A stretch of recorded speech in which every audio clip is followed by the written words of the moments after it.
Oke, halo guys, selamat datang di Jabrik Film. Tempatnya review film yang rada nggak jelas, nggak keren, nggak bagus, tapi semoga tetap bisa menghibur kalian semua. Aslina, gimana kabarnya? Semoga selalu sehat, dipanjangkan umurnya, dan dapat transferan 2 miliar. Amin. Di video kali ini, saya akan membahas alur cerita film Rurouni Kenshin The Beginning yang rilis pada tahun 2021. Film ini merupakan film kelima sekaligus terakhir dari seri film live action Rurouni Kenshin. Film ini menceritakan tentang seorang pria bernama Kenshin Himura yang dikenal sebagai Hitokiri Batosai atau Batosai si pembantai. Tak terhitung nyawa yang telah dia renggut dengan pedangnya. Pengkhianatan dan juga kepercayaan turut mewarnai kisah perjuangannya demi mewujudkan era baru yang penuh kedamaian. Sampai di suatu hari, kehadiran seorang wanita yang bernama Tomoyuki Shiro mulai merubah kehidupan Kenshin. Seiring berjalannya waktu, benih-benih cinta mulai tumbuh di antara keduanya. Namun, rahasia Tomoe akhirnya terungkap melalui catatan buku harian Tomoe. Penasaran dengan kelanjutan kisahnya? Baiklah, tanpa basa-basi lagi, kita mulai saja ceritanya.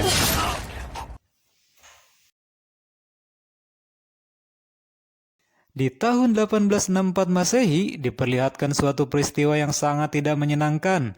Saat Jepang membuka diri untuk membuka perdagangan asing, muncul sekelompok orang yang kontra dengan kebijakan tersebut dan berusaha menghancurkan kekuasaan shogun dan juga ingin mengembalikan Jepang kepada kekaisaran. Impian yang bercampur dengan ambisi menyebabkan dua kelompok yang saling berhadapan. Pertempuran di antara kedua pihak pun tak dapat dihindari. Suatu hari, sekelompok orang dari kelompok Tsushima berhasil menangkap seorang pria yang diduga telah membantai kelompok pendukung Shogun Tokugawa. Pria itu ternyata adalah Kenshin yang dikenal sebagai Hitokiri Batosai. Kenshin dengan tangan terikat pun dengan santuy mengatakan bahwa mereka semua harus mati demi terwujudnya era baru. Saat salah seorang dari mereka mendekat ke arah Kenshin, Kenshin pun langsung menggigit dan mengambil pedangnya dengan menggunakan mulutnya. Lalu dengan pedang tersebut, dengan mudahnya Kenshin menyerang dan membantai semua orang yang ada di sana.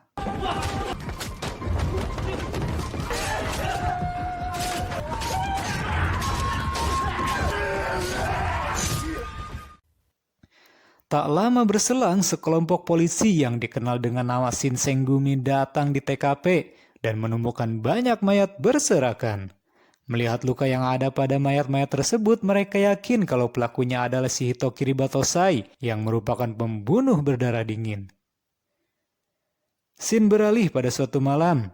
Kenshin yang bertemu dengan beberapa orang yang sedang berpatroli memeriksa keamanan di wilayah Shigekura.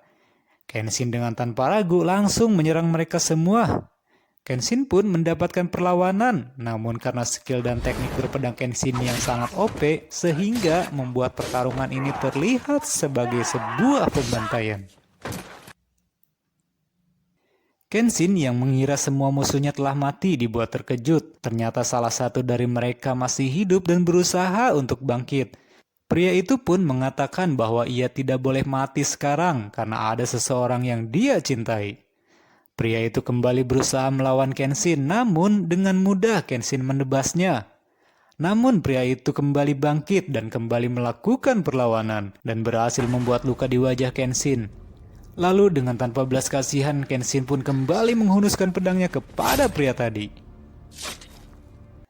Keesokan harinya, Kenshin bertemu dengan Katsura Kogoro yang merupakan pemimpin dari gerakan yang anti-shogun. Katsura pun menanyakan tentang luka yang ada di wajah Kenshin. Kenshin menjelaskan bahwa luka tersebut akibat pertarungan semalam dengan anak buah Shigekura yang memiliki keinginan yang kuat meskipun tidak memiliki keahlian bertarung yang hebat.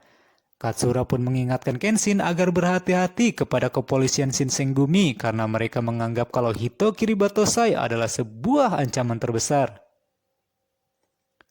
Shin kembali ke masa 1 tahun sebelumnya. Di sini diperlihatkan Katsura dan Takasugi Shinsaku sedang merekrut orang-orang yang akan bergabung dengan gerakan yang dinamakan Gerakan Pembebasan. Dan di antara orang yang ikut berpartisipasi dalam gerakan tersebut adalah Kenshin.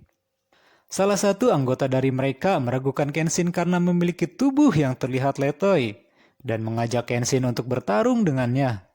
Namun dengan santuy Kenshin mempermalukan pria tersebut dengan memotong celananya hingga auratnya pun terlihat.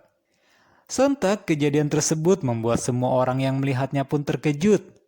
Shinsaku yang terpukau pun kepo tentang teknik pedang yang Kenshin gunakan. Kenshin pun menjelaskan kalau teknik pedangnya bernama Hiten Mitsurugi. Katsura yang mengetahui kemampuan Kenshin yang sangat hebat ingin merekrutnya dan menjadikannya mesin tempur demi melancarkan tujuannya. Scene berganti, diperlihatkan Kenshin yang sedang santuy nongkrong di kedai sambil sebat dan nyeruput secangkir luwak white coffee. Tak berselang lama tiba-tiba datang seorang wanita yang belum diketahui namanya, tapi sebut saja Neng, masuk ke dalam sebuah kedai dan pesan miras jenis sake. Aduh. Dan tiba-tiba datang dua orang yang kayaknya lagi mabuk meminta wanita itu melayani mereka. Menyaksikan hal tersebut, tentu saja jiwa laki-laki Kenshin memberontak. Ia pun mengatakan kepada mereka agar tidak mengganggunya dan menyuruhnya segera pergi.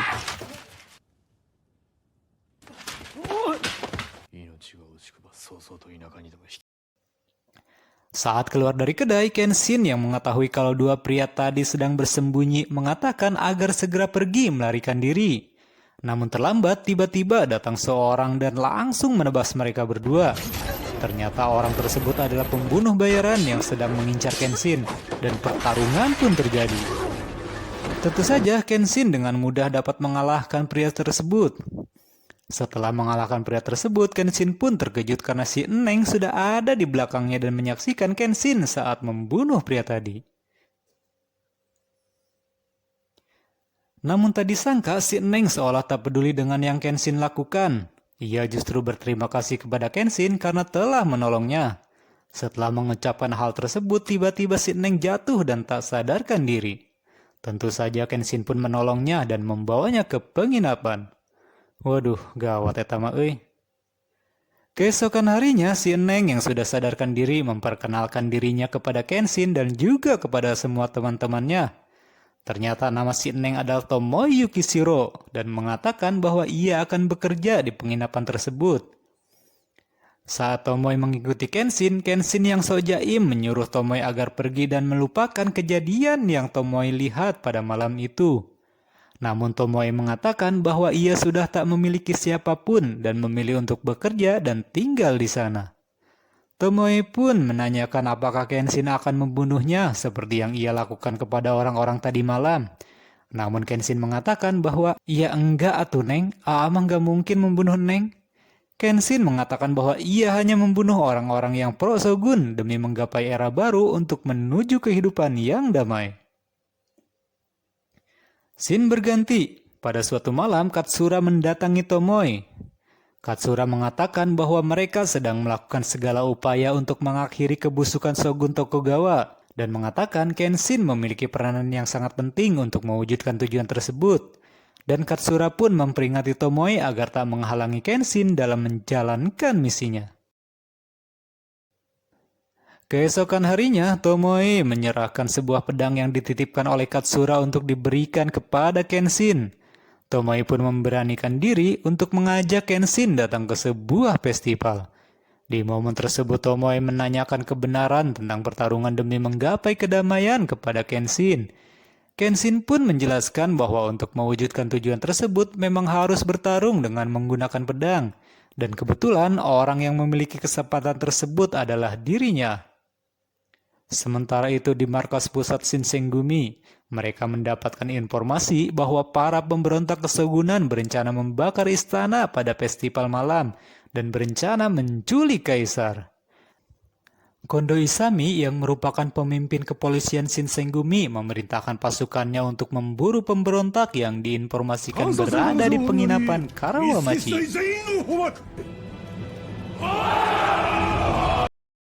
Scene berganti kepada Kenshin yang mendapat kabar bahwa Purutaka yang merupakan agen mereka ditangkap oleh Shinsengumi. Dan dikhawatirkan Purutaka diinterogasi oleh pasukan kepolisian Shinsengumi agar memberitahukan keberadaan kelompoknya yang saat ini berada di penginapan Ikedaya. Mendengar informasi tersebut, Kenshin segera bergegas pergi ke sana. Pasukan Shinsengumi yang lebih dulu sampai di sana langsung melakukan penggeledahan. dan terjadi pertarungan antara kelompok Shinsengumi dan pasukan Chosu. Namun kelompok Shinsengumi berhasil mengalahkan dan membantai pasukan Chosu.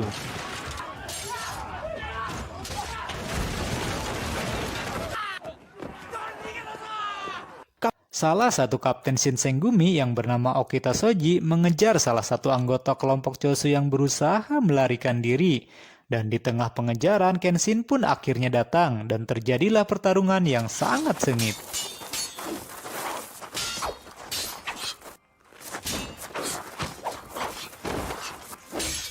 Soji berusaha menahan Kenshin agar tak sampai ke penginapan Ikedaya. Namun apalah daya, skill bertarung Soji yang tak mampu menandingi Kenshin pun akhirnya kalah dan mengalami luka yang cukup parah.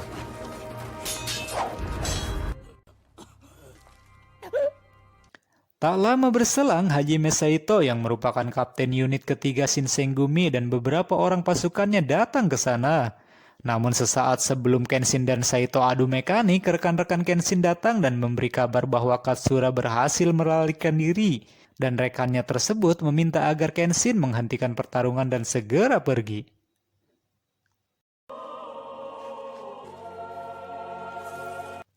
Keesokan harinya, saat berada di penginapan, Kenshin memberikan jawaban atas pertanyaan yang dulu pernah Tomoe tanyakan kepadanya. Kenshin mengatakan bahwa ia nggak akan pernah membunuh Tomoe meskipun Tomoe memiliki sebuah pedang. Di tengah pembicaraan yang terlihat agak serius, tiba-tiba Kenshin dikagetkan dengan informasi yang diberikan oleh pemilik penginapan bahwa polisi Shinsengumi akan segera datang. Mendengar hal itu, Kenshin dan Tomoe pun segera pergi untuk menyelamatkan diri. Sesampainya di penginapan, para pasukan kepolisian Shinsengumi tak berhasil menemukan seorang pun anggota kelompok pemberontak. Keesokan harinya, sesuai arahan sang sutradara, Kenshin dan Tomoe pun bertemu kembali dengan Katsura. Katsura menjelaskan bahwa ia sementara akan bersembunyi sambil menunggu kesempatan yang tepat untuk memulai kembali aksinya.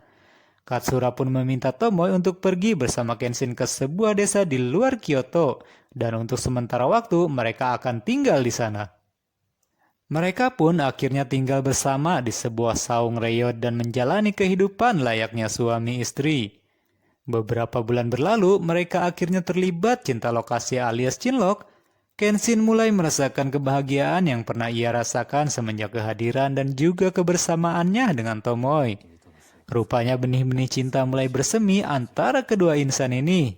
Cie-cie. Hingga suatu hari, salah satu anggota kelompok pemberontak yang bernama Lizuka datang dan memberitahukan Kenshin akan situasi saat ini yang semakin memburuk. Lizuka pun menyerahkan sejumlah uang dan juga ramuan yang diberikan Katagai agar bisa digunakan untuk dapat melakukan transaksi jual beli, agar keberadaan Kenshin di desa tersebut tidak dicurigai. Setelah itu Lizuka pun berpamitan. Saat Lizuka di perjalanan pulang, tak sengaja Katagai melihat Lizuka yang sangat mencurigakan.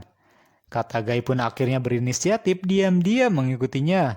Dan ternyata terbukti kecurigaan Katagai. Lizuka ternyata telah membelot dan membocorkan keberadaan Kenshin kepada kelompok Yaminobu, yaitu salah satu kelompok yang pro kesegunan. Namun apesnya, Katagai yang diam-diam mendengarkan pembicaraan mereka telah diketahui, dan ia pun akhirnya dibunuh oleh salah seorang anggota Yaminobu. Lalu Tatsumi yang merupakan pemimpin klan Yaminobu memerintahkan seseorang yang bernama Enishi untuk bergerak melakukan tugasnya. Enishi lalu pergi menemui Tomoe yang ternyata diketahui kalau Tomoe adalah kakak dari Enishi. Enishi pun mengatakan kalau langit akan menghukum Batosai. Setelah mengatakan hal tersebut, Enishi pun lalu pergi. Namun saat baru keluar dari saung reot, tempat tinggal Kenshin dan Tomoe, Enishi pun berpapasan dengan Kenshin. Namun Enishi justru menatap tajam Kenshin dengan rasa penuh kebencian. Lalu Tomoe mengatakan kalau Enishi adalah adiknya dan meminta Kenshin untuk memaklumi sikapnya tersebut. Tomoe pun menceritakan kisah masa lalunya, tentang keluarganya, dan juga tentang tunangannya yang harus tewas saat melaksanakan tugasnya di Kyoto. Kenshin pun menghiburnya dengan mengatakan kalau ia akan mengganti kebahagiaan Tomoe sebagai ganti kebahagiaan Tomoe yang telah hilang. Lalu Kenshin pun berjanji kelak saat tujuannya telah tercapai ia akan tobat dan berhenti untuk membunuh. Keesokan harinya, diam-diam Tomoe pergi menemui Tatsuma yang merupakan pemimpin klan Yaminobu. Tomoe meminta Tatsuma agar tidak melibatkan Enishi dan Tomoe mengutarakan maksudnya untuk membatalkan rencana pembalasan dendamnya terhadap Kenshin. Namun Tatsuma mengatakan bahwa ia memanfaatkan Tomoe sebagai mata-mata dengan tujuan untuk melemahkan mental Kenshin. Ternyata Tomoe baru sadar kalau selama ini ia hanya dimanfaatkan oleh Tatsuma. Tomoe pun marah dan berusaha menyerang Tatsuma, namun tentu saja hal tersebut sia-sia. Di saat yang sama, Lizuka melancarkan aksinya memfitnah Tomoe untuk menghancurkan mental Kenshin. Ia membocorkan rahasia bahwa Tomoe adalah mata-mata yang dikirim klan Yaminobu. Dan sebagai buktinya, semua itu tertulis pada buku catatan milik Tomoe.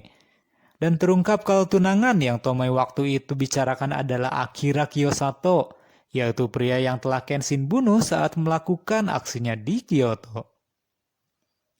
Dengan hati yang galau dan perasaan yang terparuguh, Kenshin pun berusaha mencari Tomoe. Namun saat di perjalanan, ia tiba-tiba diserang oleh pasukan Yaminobu. Dan Kenshin pun terkena anak panah. Lalu Kenshin pun hampir saja terkena jebakan-jebakan yang telah mereka persiapkan untuk menyerang Kenshin. Beruntung Kenshin masih bisa menghindari semua jebakan itu. Kenshin berhasil menebas salah satu musuh dan membuatnya tumbang. Namun kemudian berdatangan musuh lainnya yang langsung menyerang Kenshin. Salah satu musuh yang telah terjatuh menarik sebuah tali yang ternyata itu adalah jebakan yang menyebabkan ledakan yang cukup besar. Beruntung Kenshin selamat dari ledakan tersebut, namun efek dari ledakan tadi menyebabkan penglihatan Kenshin terganggu, sehingga Kenshin tak bisa membuka matanya. Lalu Tatsumi datang dan langsung menyerang Kenshin. Tentu saja karena penglihatan Kenshin terganggu akibat ledakan tadi, ia pun terdesak karena tidak bisa bertarung dengan maksimal. Sehingga beberapa kali Tatsuma berhasil memberikan tebasan di tubuh Kenshin. Namun Kenshin yang tak mau menyerah, ia berusaha bangkit lagi dan akan melakukan serangan yang terakhir. Namun saat Tatsumi akan menghunuskan pedangnya kepada Kenshin, tiba-tiba Tomoe datang dan menahan Tatsuma. Naasnya Kenshin yang tak dapat membuka matanya karena efek ledakan tadi tak mengetahui kalau di hadapannya ada Tomoe. Sehingga saat menebas Tatsuma dengan Hiten Mitsurgi miliknya, Tomoe pun tak sengaja ikut tertebas. Waduh, rungkan Siti. Saat Kenshin akhirnya bisa membuka matanya, ia baru tersadar kalau tebasannya juga mengenai Tomoe. Sehingga membuat Tomoe terkapar di hadapannya dengan berlumuran sirup. Sesaat sebelum malaikat Ijroil datang, Tomoe menyempatkan memberikan kenang-kenangan kepada Kenshin berupa sayatan di muka Kenshin, di mana sayatan tersebut membentuk luka silang dengan luka lama Kenshin yang dibuat oleh tunangannya dulu. Lalu Tomoe pun meminta maaf kepada Kenshin. Kenshin pun merasa sangat terpukul dan merasa bersalah akan apa yang telah ia lakukan. Beberapa saat setelah kejadian itu, Tuan Katsura datang menemui Kenshin dan mengatakan kalau Katagai telah tewas, dan Lizuka ternyata adalah seorang mata-mata dan telah berkhianat. Katsura meminta Kenshin tetap pada tujuannya untuk menghancurkan kesogunan. Kenshin pun lalu mengatakan bahwa ia tidak akan mundur dari tujuannya untuk menciptakan era baru yang damai demi semua nyawa yang telah ia renggut agar tak menjadi sia-sia. Namun saat era baru itu tiba, ia pun akan tobat dan gak akan menggunakan pedangnya lagi untuk membunuh. Kenshin lalu membaca catatan terakhir buku milik Tomoe. Tomoe menuliskan bahwa Kenshin adalah orang yang telah merenggut kebahagiaannya, namun sekaligus Kenshin juga orang yang telah memberikan kebahagiaan baru. Dan Tomoe juga menuliskan kalau Tomoe akan menjaga Kenshin agar tetap hidup meski harus mengorbankan nyawanya. Scene beralih, beberapa waktu berlalu di Kyoto telah terjadi pertempuran besar yang dinamakan Pertempuran Toba-Fushimi. Ini merupakan pertempuran antara kelompok pemberontak yang mendukung Kekaisaran Jepang melawan kelompok pendukung kesogunan. Banyak korban yang tewas dari kedua belah pihak. Dan akhirnya pertempuran tersebut dimenangkan oleh Kenshin dan juga kelompok pendukung Kekaisaran Jepang. Bendera kekaisaran pun akhirnya dikibarkan menandakan era baru yang diperjuangkan Kenshin dan kawan-kawan akhirnya terwujud. Namun Saito Hajime yang berada di pihak kesegunan tak menerima kekalahannya dan menantang Kenshin untuk bertarung. Namun Kenshin yang telah berjanji tidak akan membunuh lagi saat era baru tiba justru mengacuhkannya. Kenshin lalu menancapkan pedangnya ke tanah lalu ia pun pergi. Setelah kejadian tersebut, Kenshin pun hilang bagai ditelan bumi. Ternyata Kenshin hidup menjadi seorang pengembara dan hidup menyendiri dan film pun tamat. Oke guys, gimana filmnya? Seru bukan? Dan dari film ini ada hikmah yang dapat kita petik, yaitu untuk mencapai sebuah tujuan yang besar tentu saja membutuhkan perjuangan dan juga pengorbanan yang besar. Tindakan dari kekuasaan yang semena-mena tentu akan menimbulkan kekacauan dan pemberontakan di mana-mana. Oleh karena itu, sebagai seorang pemimpin tentu harus berlaku adil dan juga bijaksana dalam menentukan semua keputusannya. Karena setiap kepemimpinan kelak akan dimintai pertanggungjawabannya. Terima kasih sudah menonton film ini. Dukung terus channel ini agar Mimin semakin semangat membuat kontennya dengan cara menekan tombol subscribe dan nyalakan lonceng notifikasinya. Terima kasih dan